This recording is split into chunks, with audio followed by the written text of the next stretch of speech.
Como pôde me amar assim?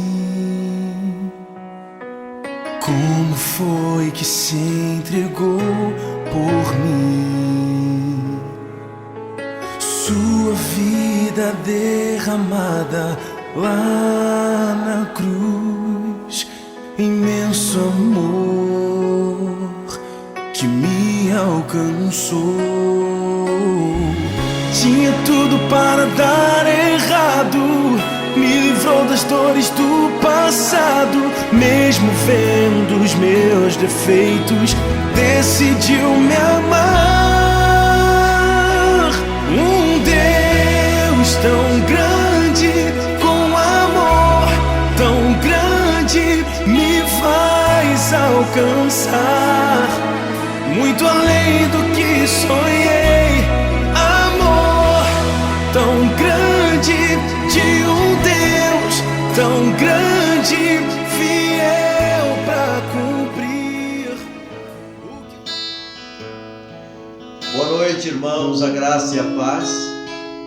Temos a alegria de chegar mais uma vez em sua casa através desse vídeo, para juntos meditarmos na palavra de Deus, cantarmos canções de louvor à sua santidade. Espero que você passe conosco alguns momentos meditando na palavra de Deus. Vamos orar, irmãos? Feche os seus olhos. Pai amado, Deus de misericórdia, nós te louvamos agradecidos, porque o Senhor nos concedeu mais um dia de existência. Obrigado, meu Deus, pelo teu grande amor para conosco.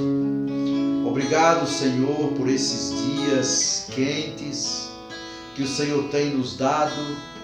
Todas as coisas, todas as boas dádivas vêm de ti, Senhor, como diz a tua palavra. E nós somos gratos por tudo. Quero nesta noite, Senhor, suplicar a tua bênção sobre os meus irmãos, sobre as minhas irmãs que estão sintonizadas neste vídeo, neste canal, para que a tua palavra, Senhor, possa penetrar em seus corações. Aos amigos da tua palavra também que estão assistindo este vídeo, que Deus abençoe grandemente suas vidas. Abençoa a tua igreja, ó Deus, para que possamos sempre estar atentos a fazer a tua vontade. Fica conosco, Pai. Dá-nos a tua graça, em nome de Jesus. Amém. Amém. Vamos cantar? Cante conosco a canção que diz Deus do impossível.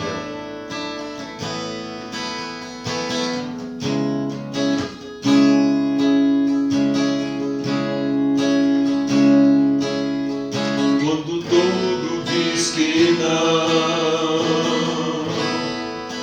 tua voz me encoraja a prosseguir.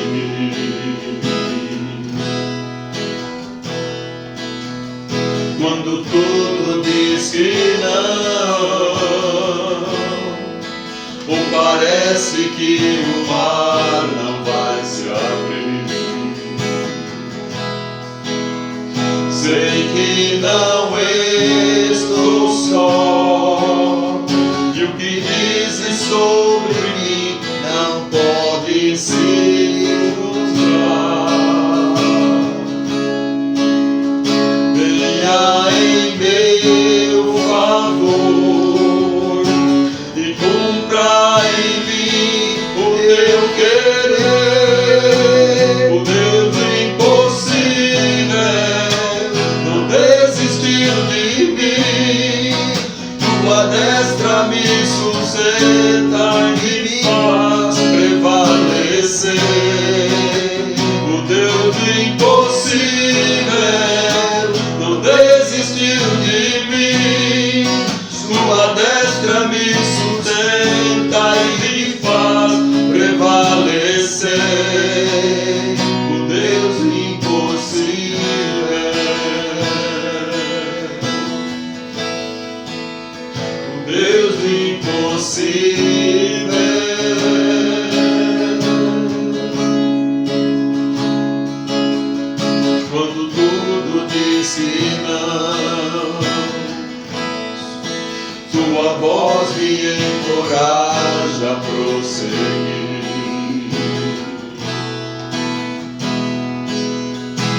quando tudo diz que não,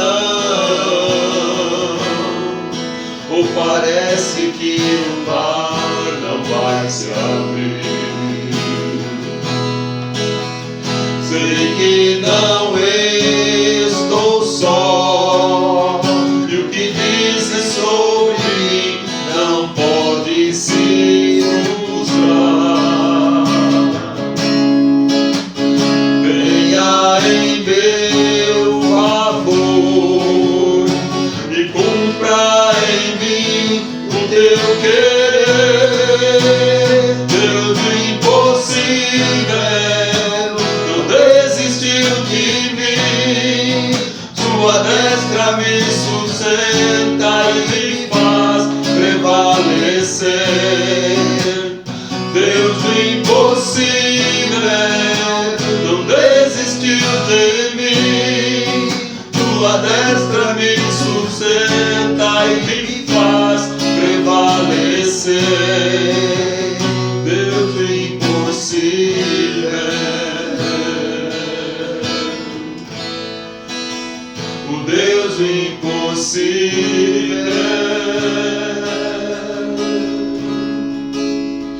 Deus do impossível.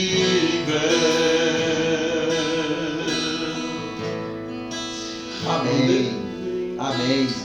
Deus do impossível. Aquilo que é impossível para nós é possível para Deus. Amém. Creia nisso, meu querido irmão, minha querida irmã. Queridos irmãos e amigos, vamos meditar nesta noite no livro, o Evangelho de Lucas, do capítulo 16, a começar do verso 19, uma história que Jesus contou. Jesus contou essa história e ele começou assim: Havia um homem rico que se vestia de púrpura e de linho fino e vivia no luxo todos os dias. Diante do seu portão fora deixado um mendigo chamado Lázaro, coberto de chagas. Este ansiava comer o que caía da mesa do rico. Até os cães vinham lamber suas feridas. Chegou o dia em que o mendigo morreu, e os anjos o levaram para junto de Abraão. O rico também morreu e foi sepultado. No Hades, onde estava sendo atormentado, ele olhou para cima e viu Abraão de longe, com Lázaro ao seu lado. Então chamou: Pai Abraão, tem misericórdia de mim, e manda que Lázaro molhe a ponta do seu dedo na água e refresque a minha língua, porque estou sofrendo muito neste fogo.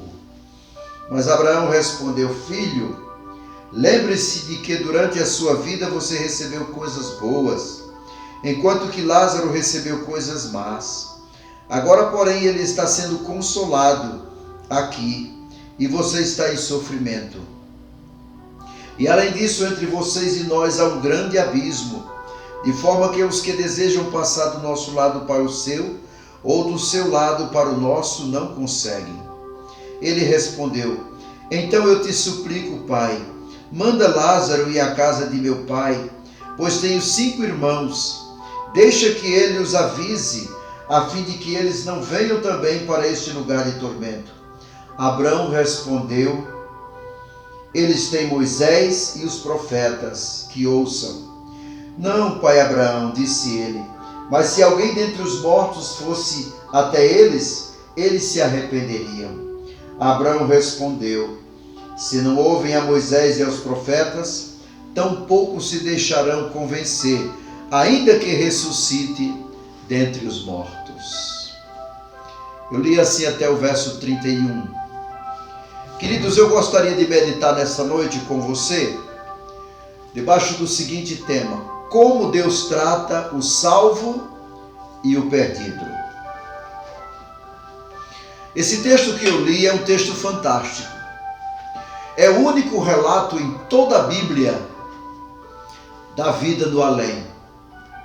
Por algum momento abrem-se as cortinas que separam o mundo material do mundo eterno, e nós podemos olhar lá dentro. Podemos fazer um vislumbre Essa cortina é puxada por ninguém menos que Jesus. É Ele quem puxa a cortina e podemos olhar e fazermos uma descoberta. Existe vida depois da vida. Esta vida é consciente e é também uma vida julgada. Não é um sono, não é uma inconsciência, não é um limbo adormecido, tampouco não é um estado de alma vagueando. Na história, que vem com o peso da autoridade de Jesus, porque narrada por ele, é vida e vida consciente. O personagem que vai nos permitir analisar o texto nessa noite, irmãos, é Pai Abraão. Ele era o pai da nação. A nação se originou nele. Então os hebreus muitas vezes usavam-no para referir-se ao próprio Deus. Também na convicção de que humanamente a nação descendia de Abraão, mas espiritualmente a nação descendia e dependia de Deus. Também o recurso literário de que Abraão era tido como o primeiro no reino dos céus, porque ele foi o homem a receber o chamado de Deus. Para nós cristãos, é o modelo de todos os cristãos, porque ele é o primeiro homem a ser justificado pela fé. Era usada então na literatura judaica do primeiro século, onde Jesus está, como se fosse o representante máximo de Deus. As palavras de Abraão, portanto, vinham com o peso das palavras vinda do próprio Deus. É então por Pai Abraão, esta figura que representa Deus, ou é o embaixador de Deus, que nós vamos analisar o texto. Vemos o que Deus nos diz como ser salvo. Não é o que a Igreja Batista Ebenezer diz, mas, na figura de Pai Abraão, o que Jesus ensinou. O que podemos ver nessa história, meus queridos, são duas coisas apenas que eu quero repartir com vocês esta noite. Primeira, como Deus trata o salvo. E a segunda, como Deus trata o perdido. Simples assim. Vamos ver como Deus trata o salvo. Há um homem salvo e há um homem perdido. O homem salvo se chama Lázaro. Não é porque ele é mendigo. Nós vamos ver isso depois. Sua salvação não tem a ver com seu estado econômico. Isso é absolutamente irrelevante. Veremos depois o porquê. Mas vamos nos fixar em alguns detalhes do texto. Os dois morreram. E aqui já nos fica uma lição. Morre o rico e morre o pobre. O dinheiro de alguém não lhe dá imunidade física para sempre. Pode pagar bons geriatras, pode tratar-se muito bem, pode ter os melhores remédios, pode ter os melhores cosméticos, mas o fato é que o tempo é implacável com todo mundo. Morre o douto e morre o analfabeto. Morre o camponês e morre o citadino. Chegou a morte para o mendigo, chegou a morte para o rico. Mas a história dos dois é diferente, embora haja no início um mesmo fim. Só que esse fim não é o fim, esse fim é o começo.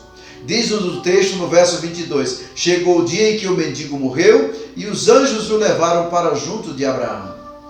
No Evangelho de Mateus, no capítulo 24, nós aprendemos que uma das funções dos anjos é a condução dos salvos. Nós lemos em Mateus que no final dos tempos, os salvos serão carregados pelos anjos. Diz lá o verso 31, ele enviará os seus anjos com grande clangor de trombeta, os quais ajuntarão os seus escolhidos desde os quatro ventos, de uma a outra extremidade dos céus.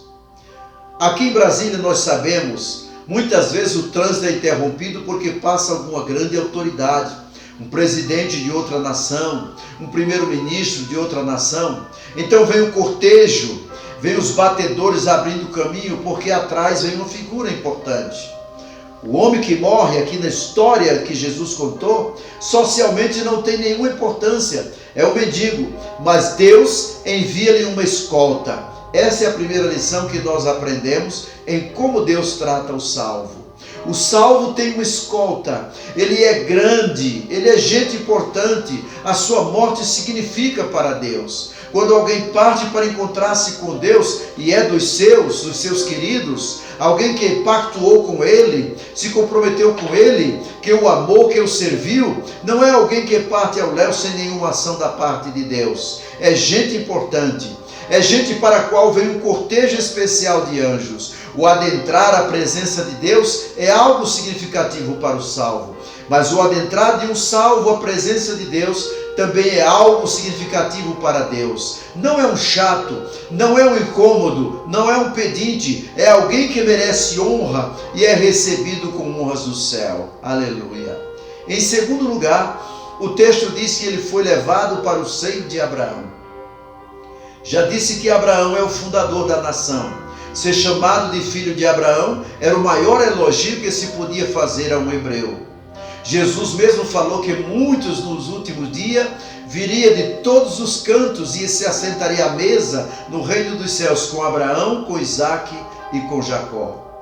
Era então a figura de importância na vida nacional, e este homem está abraçado por Abraão. É uma figura de carinho e de ternura que nós vemos repetida na instituição da ceia do Senhor, quando o adolescente João reclina sua cabeça no peito de Jesus. Porque para nós ocidentais, poderia parecer um ato tanto efeminado, para os orientais é um ato de declaração de carinho e de receptividade. Ele foi um mendigo, mas não está jogado lá no canto como estorvo. Tampouco está sendo atendido por alguém de terceiro ou quarto escalão. Ele é recebido pelo próprio Deus. Ele é amado. Ele recebe um gesto de ternura. Ele podia ser desprezado pelos homens, mas nunca por Deus. Fugimos de pessoas assim, mas Deus não olha para as aparências dessas pessoas, e sim para o seu coração. Gálatas 2 nós vemos isso. Deus não aceita a aparência de homem. Nós não o iludimos com nossas roupas. Nós não iludimos Deus com nossos gestos. Podemos vender uma máscara para muita gente. Podemos desempenhar papéis na vida com tanta eficiência que nos sentimos dominados por esses papéis. Claude Steiner, um dos pais da chamada psicanálise transacional, tem um livro intitulado Os Papéis que Vivemos na Vida. Cada um de nós vive papéis. Vivo um papel como pastor, vivo outro como marido, vivo outro como pai, e em cada uma dessas funções nós assumimos um perfil. E muitas vezes esse perfil que nos é imposto pelo papel da função é completamente diferente da nossa personalidade. Mas Deus não se ilude pelos papéis que vivemos na vida. Deus sabe quem somos e não aceita a aparência humana. Para os homens, o mendigo não valia nada, mas para Deus sim. Aqui está também uma lição. Deus não nos julgará de acordo com os nossos méritos sociais, mas Ele sabe quem nós somos e Ele sabe o que está dentro de nós. Então, como é que Deus trata um salvo? Deus envia uma escolta angelical para levá-lo até a sua presença. Deus o abraça e depois, em terceiro lugar, Deus o defende. Porque o rico começa a fazer um discurso e manda: Pai Abraão, manda Lázaro que venha refrescar aqui a minha língua, porque estou atormentado. Ele ainda carrega um veso que os poderosos daqui da terra pensam que vão usar na eternidade. Eu mando. Não é o que se diz? Manda quem pode e obedece quem tem juízo? Manda quem tem dinheiro e obedece quem necessita? Porque quem tem dinheiro manda. Quem tem dinheiro tem autoridade. E quem não tem, cala a boca. Mas quando esse homem pensa que aquele que fora mendigo deitado à porta da sua casa ainda é alguém que ele é subserviente e de quem ele pode se servir, quer usá-lo assim, Lázaro nem se defende. Lázaro não abre a boca, como se dissesse: ô meu amigo, quem você pensa que você é? Aqui não tem essa não, aqui eu estou numa boa e você está aí numa pior. Mas ele não precisa falar nada, ele tem quem o defenda. Deus sai em sua defesa. As dores dele são tomadas por Deus. Então, como é que Deus trata um salvo? Deus envia uma escolta para buscá-lo. Deus o recepciona com ternura. Deus o defende. E em quarto lugar, Deus o consola. Porque vem logo a palavra de Pai Abraão para ele. Lembre-se que durante a sua vida você recebeu coisas boas, enquanto que Lázaro recebeu coisas más. Agora, porém, ele está sendo consolado. Há esse consolo que Deus dá aqui na terra e esse consolo que Deus dá na eternidade. No livro do Apocalipse, capítulo 21, verso 4, nos diz: e Deus limpará de seus olhos toda lágrima. Lázaro tinha muitas lágrimas, provavelmente tinha muito que reclamar e se queixar. Nós nos queixamos quando o mês é maior que o salário. Deve acontecer isso com muita gente. Nós nos queixamos quando estamos desempregados, mas este aqui era um mendigo e vivia da caridade, das esmolas públicas. Este tinha muito mais motivo para choramingar, e com justiça. E quando chega do lado de lá, o Pai o consola.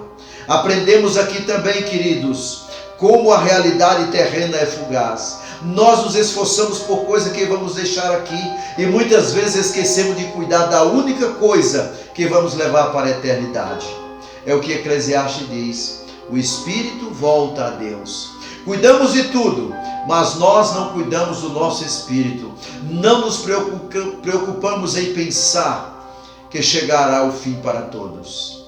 Para alguns está mais próximo do que de outros. Isso não tem a ver com idade. Independe de idade, é imprevisível, mas há pessoas que nunca pensam que um dia vão comparecer diante de Deus.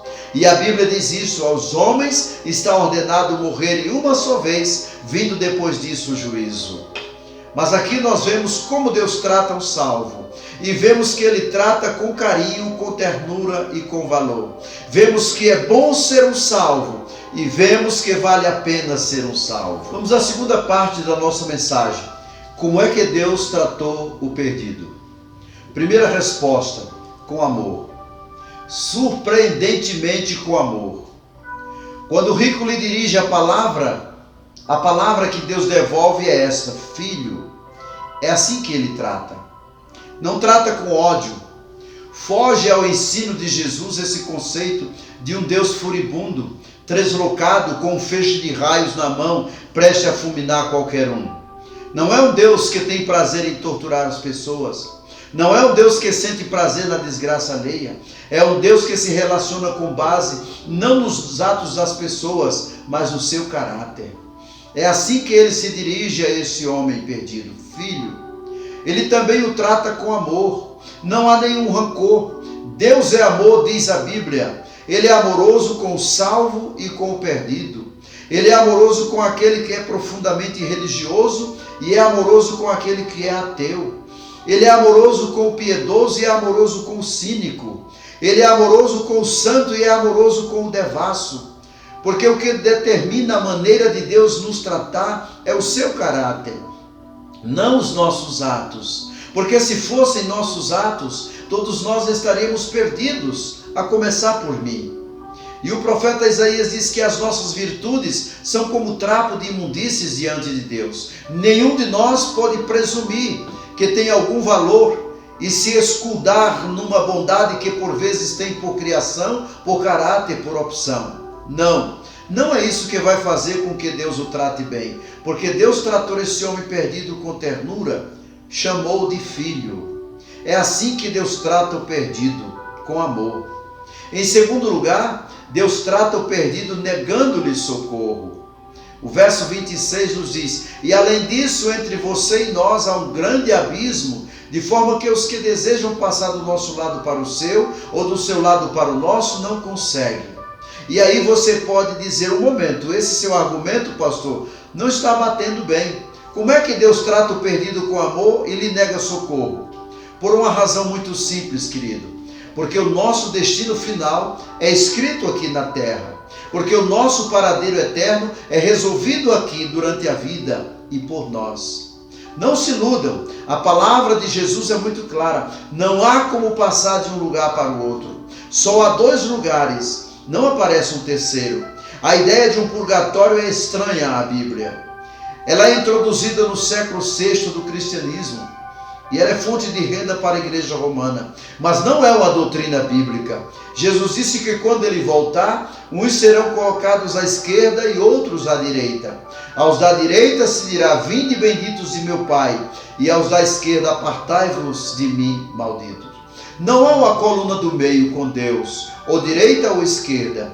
E esta decisão é tomada por nós aqui. Ninguém pode responder por mim, ninguém pode responder por você. Nós somos responsáveis por nossa vida aqui. Eu sou o que a graça de Deus eu decidi ser. Não fui condicionado pelo meu pai nem pela minha mãe. Não sou vítima também da conjunção dos astros e por ser aquariano. Então a minha vida foi decidida assim. Nem do número de letras do meu nome, nem das cores que são minhas cores prediletas. eu fiz a minha vida. E nós fazemos o nosso futuro eterno com as nossas decisões. Não há nenhuma possibilidade de se resolver ou de se mudar depois da morte. Como é que Deus trata o perdido? Com amor, negando-lhe socorro. E em terceiro lugar, lembrando qual é o caminho certo. O verso 29 diz: Abraão respondeu, eles têm Moisés e os profetas, que os ouçam. Em outras palavras, Abraão está dizendo, os seus irmãos têm as escrituras lá com ele. Os seus irmãos têm a palavra de Deus com ele. Você quer saber onde está o caminho da salvação? Está na escritura, está na palavra de Deus. Não, pai Abraão, se o morto ressuscitar e for lá, eles vão querer. Parece sensato. Já pensaram? Até que o homem parece justo. Ele não disse, pai Abraão, me manda lá. Quem sabe eu escape, eu fuja, eu me esconda. Não, ele disse, manda Lázaro, manda outro para contar como é isso aqui. Mas a resposta é essa, tem Moisés e os profetas. O que o homem precisa saber para a salvação, meus queridos, está na palavra de Deus. Não é de provas que as pessoas precisam para crer, é de boa vontade, é de querer. Porque alguém pode voltar dos mortos e não ser crido. Um pastor pregando nesse texto contou que quando foi missionário na Bolívia, um cidadão que foi posto no caixão e dado como morto estava sendo velado. E depois de algumas horas não estava morto. Ele voltou à vida e saiu do caixão. O povo supersticioso se assustou e apedrejou e bateu até que ele acabou morrendo. Então ele voltou dentre os mortos e foi morto. O que pai Abraão está dizendo serve para nós. Você quer orientação espiritual? Você quer saber o caminho da salvação? Você quer saber o que Deus tem como rumo para você? Está na Bíblia. E fora da Bíblia só há mentiras, só há engodo. O profeta Isaías, no capítulo 8, verso 19, ele diz, num texto condenando adivinhos e feiticeiros, ele diz assim, quando disserem a vocês, consultem médiuns e espíritas que murmuram encantamentos, pois todos procuram seus deuses e os mortos em favor dos vivos, respondam, a lei e aos mandamentos. Se eles não falarem conforme esta palavra, vocês jamais verão a luz. Aflitos e famintos vaguearão pela terra. Quando estiverem famintos, ficarão irados, e olhando para cima, amaldiçoarão o seu pai e o seu Deus. Depois olharão para a terra e sofrerão aflição. Trevas e temível escuridão, e serão atirados em densas trevas. Como é que Deus trata o perdido? Reafirmando que o caminho da salvação está na palavra de Deus. Esse é o critério pelo qual Deus nos julga. Recolhemos a sua palavra no coração ou não? E ai de quem não escuta, para eles nunca raiará amanhã. 3 lições, meus amados, nos ficam desta análise pelo ângulo de pai Abraão. Primeira lição, o caminho de salvação está mostrado na Bíblia. Você quer saber como ser salvo? Escute o que a Bíblia diz. Em Atos 4:12, e em nenhum outro há salvação, porque debaixo do céu nenhum outro nome há dado entre os homens em que devamos ser salvos. Apenas o nome de Jesus. Ele é o Salvador único. 1 Timóteo capítulo 1, verso 15. Fiel é esta palavra e digna de toda aceitação, que Cristo Jesus veio ao mundo para salvar os pecadores, dos quais eu sou o principal. Esta é a primeira lição. O caminho da salvação está mostrado na Bíblia. A segunda lição, Deus nos responsabiliza por nossas decisões. Nós vivemos numa época de transferência de culpa. Ninguém aceita a culpa, é sempre alguém que fez alguma coisa. É sempre alguém para pagar por nós. É a síndrome de Adão. Aponta para a mulher que tu me deste. A mulher aponta para a serpente. A serpente, como não tinha dedo, não pôde apontar para ninguém. Mas geralmente nós apontamos o dedo na direção dos outros. Mas esta é a lição. Você é responsável por sua vida. Primeiro, pare de choramingar e de culpar todo mundo. E segundo, pense que do ponto de vista espiritual, seu destino final será traçado por você mesmo. E hoje, Ele nos propõe um caminho. Vê que hoje ponho diante de ti a vida e a morte, a bênção e a maldição. Escolhe, pois, a vida, para que vivas tu e a tua semente. diz Deus diante do povo quando lhe propõe o caminho da obediência. Há apenas uma alternativa: ou eu acato a palavra de Deus, ou eu desdenho da palavra de Deus, mas não posso tentar miscigená-la com qualquer outro ensino. E a terceira e última lição: o destino final é irreversível. Há um grande abismo entre nós e vós, disse Abraão, de sorte que os daqui não podem passar para vós, e nem os de vós podem passar para cá. E assim termina a história, bem diferente de como era aqui na terra. Nada a ver com a aparência, nada a ver com o que acontecia diante dos olhos dos circunstantes. E agora a pergunta final: do lado de lá, qual é o seu destino? Qual é o caminho por onde você está andando? Provérbios 14 e 12 diz isto: há caminho que ao homem parece direito, mas o fim deles é o caminho da morte. João 14, 6, Jesus disse: eu sou o caminho. Há um caminho para a vida eterna, e esse caminho é prescrito na palavra de Deus, que é o mapa. O caminho é Jesus Cristo. Ele disse: eu vim para que tenham vida e tenham com abundância. Fora dele e sem ele, o que espera é a morte e o sofrimento eterno. Pense nessas palavras. Que Deus nos abençoe. Atente para o versículo que foi lido durante a mensagem. O versículo diz assim: chegou o dia em que o mendigo morreu e os anjos o levaram para junto de Abraão.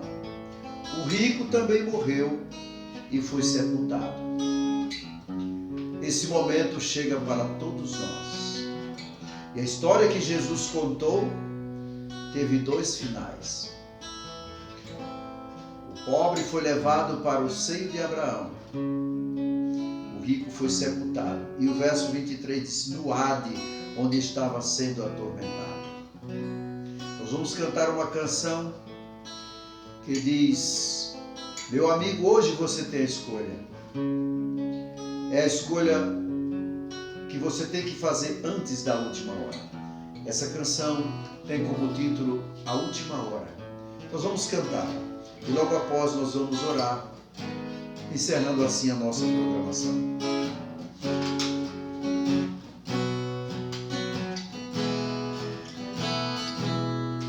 Ao findar o labor desta vida, quando a morte a teu lado chegar, que destino há de ter a tua alma? Qual será no futuro teu lar? Meu amigo, hoje tu tens a escolha, vida ou morte, qual vais aceitar? Amanhã pode ser muito tarde, hoje Cristo te quer libertar. Tu procuras a paz neste mundo, em prazeres que passam em vão, mas na última hora da vida, eles já não te satisfarão.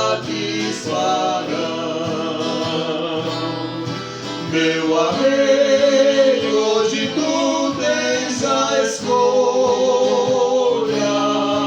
vida ou morte, qual vais aceitar?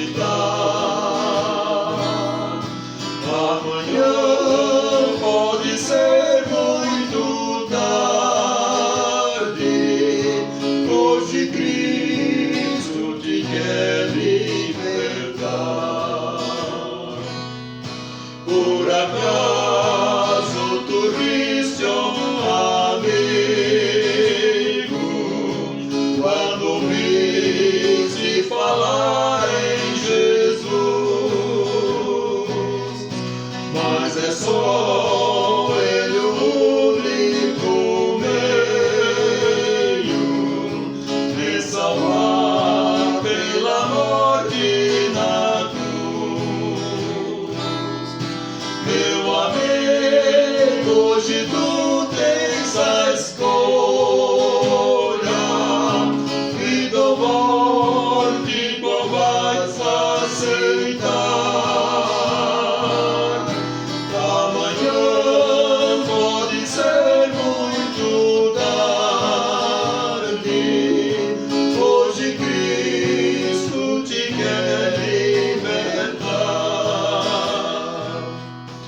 semblante de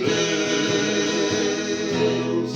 Somos crentes com corações limpos, poderão ter o gozo dos céus. Eu amei, hoje tu tens a escolha, vida ou morte, qual vais aceitar? Amanhã pode ser muito tarde, hoje Cristo te quer libertar. Se decides deixar teus pecados e entregar tua vida a Jesus,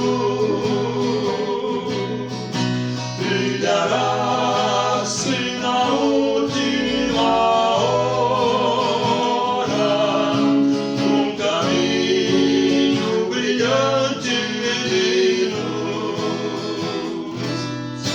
Meu amigo, hoje tu tens a escolha, vida ou morte, qual vais aceitar? Amanhã pode ser muito tarde, hoje Cristo te quer libertar. Amém. É um apelo que Deus faz a você que ainda não aceitou Jesus Cristo como seu Salvador. O dia vai chegar para todos nós, a última hora, e você precisa estar preparado. Nós precisamos estar preparados para sermos levados pelos anjos ou sermos levados para o Hades. Você decide. E que a graça do nosso Senhor e Salvador Jesus Cristo, o amor de Deus Pai e as doces consolações do Espírito Santo de Deus repouse sobre sua vida, sobre a sua casa, em nome de Jesus. Amém. Boa noite a você, que Deus abençoe grandemente. Tenha uma semana na presença de Deus.